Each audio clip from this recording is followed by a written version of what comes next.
विद्यार्थियों, स्वागत है एक बार फिर से आपका आपके अपने YouTube channel this sunlight education में। तो विद्यार्थियों, हम आ चुके हैं आपके सामने एक और नया वीडियो लेकर के, और यह वीडियो कक्षा 10 के linear equation of two variable, दो चर वाले रैखिक समीकरण का पार्ट 3 है। और इस पार्ट में हम सीखेंगे समीकरण का ग्राफीय रूप, ग्राफ फॉर्म ऑफ इक्वेशन, यानी किसी भी इक्वेशन को, किसी भी समीकरण को ग्राफ से किस प्रकार हम निरूपित कर सकते हैं, यानी किस प्रकार से हम प्रेजेंट कर सकते हैं। जैसे एग्जांपल के तौर पे अगर हम एक एग्जांपल कुछ इस प्रकार से ले लें, सपोज करिए कि कह रहा है x plus y is equal to 4। इसका हमें ग्राफी रिप्रेजेंटेशन दिखाना है, यानी ग्राफ रूप में इसको कन्वर्ट करना है। तो प्यारे विद्यार्थियों, सबसे पहला काम आप ऐसे कंडीशन में क्या करेंगे, आलेख खींचने के लिए यानी ग्राफ बनाने के लिए आप क्या करेंगे, इन दोनों में से, यानी यहाँ पे दो वेरिएबल आपको दिख रहे हैं, एक x और एक y दिख रहा है, इसमें से देखिए जो सिंगल हो, सिंगल मतलब जिसका कोफिशिएंट 1 हो। जैसे यहाँ पे हम देख रहे हैं दोनों का कोफिशिएंट यानी गुणांक 1 है, जैसे x का गुणांक 1 है, y का गुणांक 1 है, तो इन दोनों में से किसी एक को हम पकड़ेंगे, यानी x को लेफ्ट साइड में छोड़ देते हैं, y को ट्रांसफर कर देंगे, तो ये यहाँ पे हो जाएगा 4 माइनस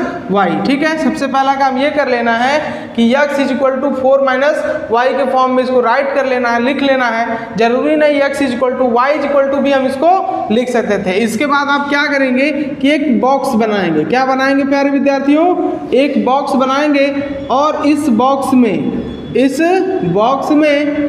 कम से कम x और y के 3 मान, कम से कम x और y के 3 मान आपको फाइंड करने होंगे।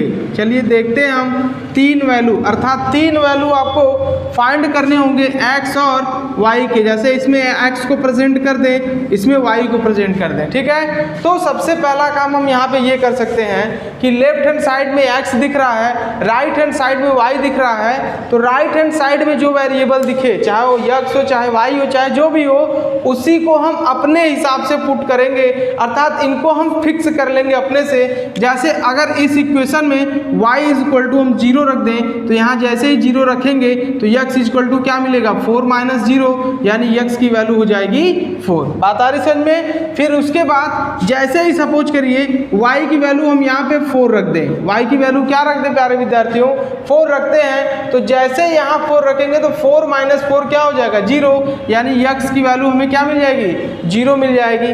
एक और कंडीशन ले लेते हैं, सपोज दैट यदि y की वैल्यू, इफ y की वैल्यू हम 5 पुट कर दें, y की वैल्यू कितनी पुट कर ले, 5 पुट कर लेते हैं। तो जैसे ही यहाँ पे 5 रखेंगे प्यारे विद्यार्थियों, तो 4 माइनस 5 हो जाएगा -1। और ग्राफ के लिए ये टेबल बहुत महत्वपूर्ण होने वाला है। तो इसके बाद हम क्या करेंगे, एक x एक्सिस लाइन, ये x एक्सिस हो गया, और एक y एक्सिस लाइन हम ड्रा कर देंगे। x एक्सिस और y एक्सिस लाइन ड्रा करेंगे, तो ये हो गया x, ये है x डैश, ये है y और ये है y डैश। और यहाँ पे हम जान रहे हैं मूल बिंदु यानी ओरिजिन है, इधर चलेंगे तो 1 2 3 4 5, और अगर इधर आए तो -1 -2 -3 -4 -5। टॉप पे चले तो 1 2 3 4 5, बटन पे आए तो -1 -2 -3 -4 -5। बात आ रही समझ में। अब इतना कर लेने के बाद हमें कर क्या लेना है, सबसे पहला काम ये देखना है x की मैक्सिमम वैल्यू पॉजिटिव में कहाँ तक जा रही है, +4 राइट किए हुए हैं। x की मिनिमम वैल्यू -1 हमें दिख रहा है, और y की मैक्सिमम वैल्यू पॉजिटिव में +5 लिखा हुआ है, निगेटिव में कोई नहीं है, कोई बात नहीं। अब इसके बाद करना क्या है कि अब हम देख रहे हैं कि पहला जो पॉइंट है, यानी पहला जो बिंदु है x y का पॉइंट जो है वो 4,0 है, x की वैल्यू 4, y की वैल्यू 0, और हम जानते हैं x एक्सिस पे y इज इक्वल टू 0 होता है, यानी x की वैल्यू 4 कहाँ पे है, यहाँ पे है। और हम जानते हैं कि x एक्सिस पे y इज इक्वल टू कितना होता है प्यारे विद्यार्थियों, y इज इक्वल टू 0 होता है। सेम वही कंडीशन आगे वाले अगर स्टेप में देखें तो यहाँ 0 4 हमें दिख रहा है, x की वैल्यू 0, y की वैल्यू 4, तो y प्लस 4 है, प्लस 4 हम देख रहे हैं यहाँ पे हमें दिख रहा है, तो यहाँ पे हम लिख सकते हैं 0, 4। क्यों? क्योंकि हम जानते हैं y एक्सिस पे x इज इक्वल टू 0। अगर आपको दिक्कत हो रहा है तो यहाँ लिख दें क्या कि x अक्ष पर y इज इक्वल टू 0 देखने को मिलता है और y अक्ष पर हमें x इज इक्वल टू 0 देखने को मिलता है। अगर इंग्लिश में बात करें तो x एक्सिस पे y इज इक्वल टू 0 और y एक्सिस पे x इज इक्वल टू 0 हमें देखने को मिलता है। बात आ रही समझ में? तो इतना हमने ड्रा किया। फिर इसके बाद एक और पॉइंट हमें दिख रहा है, x is equal to -1, y is equal to +5। तो -1 हम देख रहे हैं यहाँ पे है और +5 यहाँ पे है, तो +5 को इधर बढ़ा दें और -1 को ऐसे अगर ऊपर की तरफ बढ़ाएं तो ये तकरीबन प्यारे विद्यार्थियों 5 को यहाँ राइट कर देते हैं, ये जा करके कुछ इस प्रकार से यहाँ पे कट करेगा, अर्थात यहाँ पे कट करेगा। यानी जो अगला पॉइंट है हमारा वो क्या है, -1, 5 जो कि यहाँ पे दिख रहा है। अब इसके बाद हमें कर क्या लेना है, स्केल की सहायता से, यानी स्केल की मदद से हम क्या करेंगे, इनको ड्रा कर लेंगे। यानी अगर सीधे सीधे अगर हम लिखना चाहें तो कुछ इस प्रकार से इनको हम लिख सकते हैं। यहाँ लिख दे 1, 2, 3, 4 और यहाँ 5 लिखा ही है, ये ऊपर की तरफ ऐसे जाएगा, मतलब तकरीबन यहाँ पे ये दोनों एक दूसरे से क्रॉस कर रहे हैं। बात आ रही समझ में? तो हमें कर क्या लेना है, अब स्केल की सहायता से, यानी स्केल की मदद से हम इनको एक लाइन द्वारा क्या करेंगे, मिला देंगे और मिलाते हुए आगे की तरफ बढ़ जाएंगे। मिलाते हुए आगे की तरफ क्या करेंगे प्यारे विद्यार्थियों, बढ़ जाएंगे और इसी को कंप्लीट लाइन एक ड्रा कर लेंगे। यानी इस प्रकार से हम ड्रा कर लेते हैं इनको, तो एक कंप्लीट लाइन में इनको ड्रा कर लेंगे और यही जो लाइन है वो किसको प्रेजेंट कर रहा है, x plus y is equal to 4 को। बात आ रही समझ में? तो इस प्रकार से हम किसी भी इक्वेशन को, यानी किसी भी समीकरण को ग्राफ फॉर्म में, ग्राफी रूप में बदल सकते हैं। तो ये तो हो गई एक एग्जाम्पल की बात। एक और इसी का एग्जाम्पल ले लेते हैं। सपोज करिए एक दूसरा एग्जाम्पल हम इनका ले लेते हैं। तो जो दूसरा एग्जाम्पल है हम लोगों के सामने वो कुछ इस प्रकार से होगा प्यारे विद्यार्थियों। और एक बात ध्यान में रखिएगा कि जितनी भी चीज़ें आपको बताई जा रही हैं, कम से कम 2 बार अच्छे से आप इनको प्रैक्टिस कर लेंगे तो कभी ज़िंदगी में आप इन सब चीज़ों को नहीं भूल सकते हैं। ठीक है, तो चलिए अब जो अगला एग्जाम्पल है उसके लिए हम क्या करेंगे कि अगला एग्जाम्पल हम कुछ इस प्रकार से लेते हैं, 2x minus y is equal to 3। अगला जो एग्जाम्पल है वो 2x minus y is equal to 3। तो इसके लिए हम क्या करेंगे, हमने बताया था कि सबसे पहला काम हम कोफिशिएंट देखेंगे, गुणांक देखेंगे।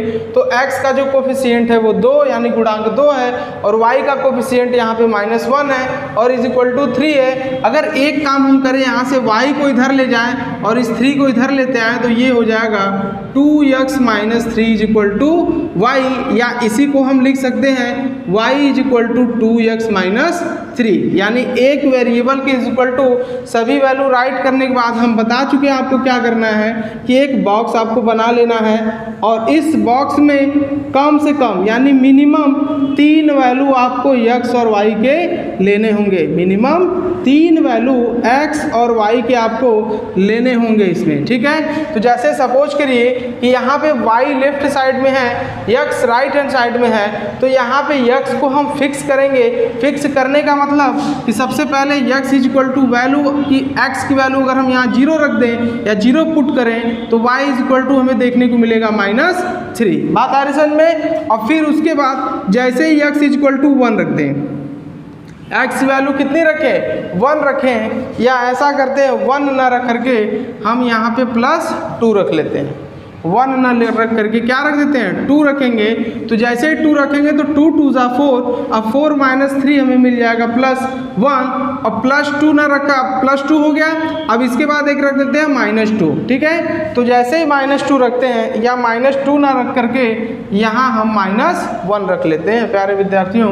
तो जैसे ही -1 रखेंगे तो 2 इंटू -1 -2 -3 क्या हो जाएगा, -5 हमें देखने को मिलेगा। तो ये तो हमें टेबल प्राप्त हो चुका है। अब इसके बाद हम बता चुके हैं कि आपको करना क्या है कि एक एक्स एक्सिस लाइन ड्रा कर लेना है और एक वाई एक्सिस लाइन ड्रा कर लेना है और बीच में हम जानते हैं ओरिजिन, जिसको हिंदी में हम कहते हैं मूल बिंदु। हिंदी में क्या कहते हैं? मूल बिंदु। ये एक्स हो गया, ये एक्स डैश है और ये वाई है और ये वाई डैश है। यक्स का पॉजिटिव पार्ट है इधर निगेटिव पार्ट है, इधर वाई का पॉजिटिव पार्ट है और इधर वाई का निगेटिव पार्ट है। तो हम यक्स की पॉजिटिव वैल्यू जो मैक्सिमम में देख रहे हैं वो हमें +2 देखने को मिल रहा है, यानी यहाँ हम लिख दें 1 और यहाँ लिख दें 2, यहाँ 3, यहाँ 4 तक ले जाएं और फिर यक्स की जो मिनिमम वैल्यू है वो -1 हमें दिख रही है। तो यहाँ लिख दें कुछ इस प्रकार से -1, -2, -3 और -4। उसी प्रकार अगर हम y में देखें तो y की मैक्सिमम वैल्यू प्लस में 1 दिख रहा है, तो यहाँ हम ले सकते हैं 1, 2, 3, 4 और y की वैल्यू मिनिमम -5 हमें दिख रही है, यानी यहाँ पे हम लिख सकते हैं प्यारे विद्यार्थियों -1, -2, -3, -4 और -5। अब इसके बाद हमने सिंपली बता दिया है कि आपको क्या करना है, इस 0, -3 यानी एक एक पॉइंट को, एक एक बिंदु को बस यहाँ पे रिप्रेजेंट कर देना है। तो ये 0, x = 0, y = -3, तो हम जानते हैं y एक्सिस पे x = क्या होता है 0 और y = कहाँ -3, तो -3 हमें यहाँ पे दिख रहा है। तो ये पॉइंट ऐसे दिखा देंगे और यहाँ लिख देंगे 0, -3, पहले x की वैल्यू उसके बाद y की वैल्यू। फिर बढ़ते हैं इसमें आगे की तरफ, तो x की वैल्यू 2, y की वैल्यू +1 दिख रही है, तो x की वैल्यू 2 कहाँ पे है? यहाँ पे है। y की वैल्यू 1, यहाँ से इनको ऐसे आगे की तरफ बढ़ाएं और यहाँ से इनको ऊपर की तरफ आगे की तरफ बढ़ाएं, तो ये दोनों पॉइंट तकरीबन यहाँ पे मिल रहे हैं, ठीक है। तो यहाँ पे मिल रहे हैं तो ये पॉइंट हो जाएगा 2, 1 हमें वहाँ पे देखने को मिल गया। तो ये तो हो गया पॉइंट नंबर दूसरा। अब यहाँ पे बात करेंगे हम तीसरे पॉइंट की। तो प्यारे विद्यार्थियों, तीसरा जो पॉइंट है वो कह रहा है x = -1, y = -5। तो x = -1 यहाँ दिख रहा है और y = -5 यहाँ दिख रहा है। यहाँ से इनको नीचे की तरफ लाएंगे तकरीबन यहाँ पे और यहाँ से इनको आगे की तरफ बढ़ाएंगे यहाँ पे, तो ये दोनों प्यारे विद्यार्थियों यहीं पे मिल रहे हैं। यानी कहने का मतलब इस पॉइंट को हम यहाँ पे रिप्रेजेंट कर देते हैं, ये यहाँ पे मिलेंगे। बात आ रही समझ में? यानी ये मिल चुका है, यहाँ पे हमें क्या मिल रहा है -1, पहले x की वैल्यू फिर उसके बाद y की वैल्यू। अब हम बता चुके हैं कि हमें करना क्या है, एक स्केल की सहायता से, स्केल की मदद से यानी हेल्प से हम इसी को, तीनों पॉइंट को मिला देंगे और मिला करके इनको आगे की तरफ ऐसे बढ़ा देंगे और ये आगे जहाँ तक जाएंगे वही किसको रिप्रेजेंट करेगा 2x - y = 3। उसको आप यहाँ पर भी लिख सकते हैं 2x - y = 3। अब इसी को चाहे तो कंप्लीट लाइन आप बना सकते हैं कुछ इस प्रकार से, हम इनको ऐसे कंप्लीट लाइन में भी ड्रा कर सकते हैं ऐसे, और ये एकदम सीध में प्यारे विद्यार्थियों में देखने को मिलेगा। बात आ रही समझ में? तो इस 2 एग्जाम्पल के माध्यम से हम लोगों ने आज देखा कि किसी भी इक्वेशन को ग्राफ पे कैसे रिप्रेजेंट किया जाता है। आई होप आपको वीडियो अच्छा लगा हो। वीडियो अच्छा लगा है तो वीडियो को लाइक करिएगा, शेयर करिएगा और चैनल पे जितने भी नए स्टूडेंट विजिट कर रहे हैं चैनल को सब्सक्राइब कर दीजिएगा। जल्द ही मिलते हैं नेक्स्ट वीडियो में, तब तक के लिए धन्यवाद।